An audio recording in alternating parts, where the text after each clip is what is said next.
আসসালামু আলাইকুম বন্ধুগণ। আমি মোটো ব্লগার আলী। আজ চলে আসছি আপনাদেরকে মৌমাছি কিভাবে মধু সংগ্রহ করে তার প্রক্রিয়া দেখানোর জন্য। তো বাসা থেকে বেরিয়ে গেলাম, আপনারা দেখতেই থাকুন, অল্প কিছুক্ষণের মধ্যে পৌঁছে যাব। তোমার নাম কি ভাইয়া? ইয়াসিন। বাসা কোথায় তোমার? বাসা মাগুরা জেলায়।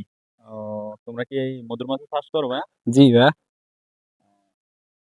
এখানে কতটা বক্স আছে ভাই? এখানে আছে মোট 190টি। 190টি বক্স? জি। এগুলা কি নতুন করে বানাও? হ্যাঁ, এগুলো নতুন নিয়ে আইছি। তো তোমরা এক এক জায়গায় কতদিন ধরে থাকো?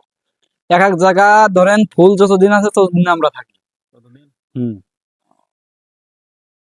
তাহলে তো ভালো। এখন এক একটা সিজনে এক জায়গা থেকে কত কেজি মধু পাও আনুমানিক? এক এক সিজনে এক এক জায়গা থেকে এটা আনুমানিক ধরেন 30 মণ 25 মণ এরকম মধু। এরকম মধু? হুম। ভালো কেজি? অলিফারা সর্বোচ্চ হলে ভালো অলিফারা 35 মণ। তো তোমরা কি মাছিরে অন্য কোনো কিছু খাও? এই হ্যাঁ। ফুল ছাড়া অন্য কোনো কিছু না খাও? না, ফুল ছাড়া অন্য কিছুই খাওয়ানো হয় না। এই ঢাল সিজন ধরেন একটু খাবার খাতে চিনি খাতে ঢাল সিজনে যখন হলো ফুল ফুল ফুল না মূল না থাকে থাকে, ফুলের কোনো মৌসুম না থাকে সেই তখন হলো সময়। চিনি খাওয়াইতে হম। হয় খালি মৌমাছি বাঁচায় রাখার জন্য। হ্যাঁ জি। আর এই ফুলের সিজনে বিভিন্ন ফুল থেকে শুধু মধু সংগ্রহ করে। হুম। বিশেষ করে যে তোমার সরিষার মৌসুম, হুম। তারপরে তোমার আর হলো ধুনের মৌসুমে তো আছে তাই না? হুম। ধুনে কালেদিনের মৌসুমে কিরকম মধু হয়? কালিয়াদের মৌসুমে ধরেন সেরকম মধু ভালো হয় না, কিন্তু মধুর হলো আর কি চাহিদা আর কি ভালো। এখন মধু কেজি কত করে বিক্রি করতে?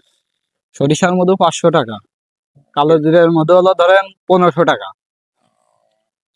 কালেদিনের মধু কি এখন আছে তোমাদের কাছে? না এখন নাই, আমরা হলো ধুনেটা করে ধুনের পরে হলো সে কালো জিরেটা আর কি পাবো।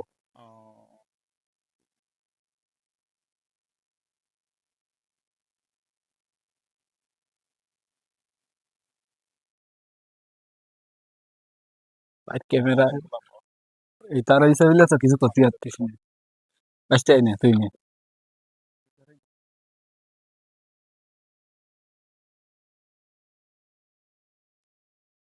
বাইরে থাকে, বড় বাইরে আছে এখানে, সব মিলে এই আর কি।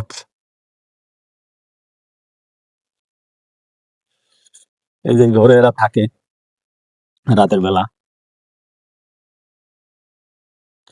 মোটামুটি আপনারা দেখতে পারলেন, তাদের কথাবার্তা বুঝতে পারলেন। মৌমাছি এই যে ছোট ফুটো থাকে এর ঘর দিয়ে ই হয়। আচ্ছা, একটা খুলে দেখানো যাবে ভাইয়া? একটা একটু খুলে দেখাও তো একটা, উপরের থেকে কি রকম ভিতরে। হ্যাঁ, খুলে দেখাও, খালি দিয়ে আড়াই দিও তোমার ভাইয়া, আস্তে আস্তে, সমস্যা নাই। এই দেখতে দেখেন কি পরিমাণ মাছি।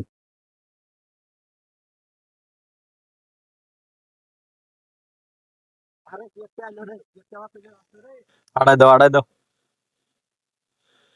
আপনারা দেখতেই পেলেন, এই যে ছোট ভাইয়েরা থাকে এখানে, এরা থেকে এখান থেকে মধু সংগ্রহ করে। বিভিন্ন সিজনে তারা বিভিন্ন জায়গায় এভাবে থাকে, তাদের নিজেদের মাছি এই যে এগুলা এখানে। এখানে কি করে ছোট ভাই? এটাই ওইটাতে মধু সংগ্রহ করো? কিভাবে আসো একটু দেখাও তুমি, ধরো রাতে বেরো, বলো কিভাবে দেখাও। ওই ওটা ঘুরালি কি হয়? মধু বেরে জি। আপনারা দেখতে পাচ্ছেন, এটার ভিতরে যখন ঘোরায় এখানে মা ধরান একটু। এই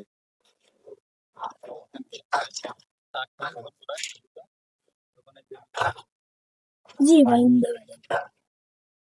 বন্ধ করে দাও।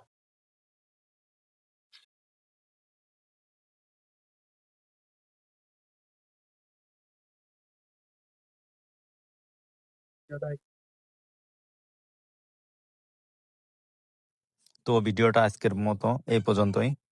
ভিডিওটা ভালো লাগলে অবশ্যই লাইক করবেন, কমেন্ট করবেন, শেয়ার করবেন এবং অবশ্যই অবশ্যই সাবস্ক্রাইব করবেন।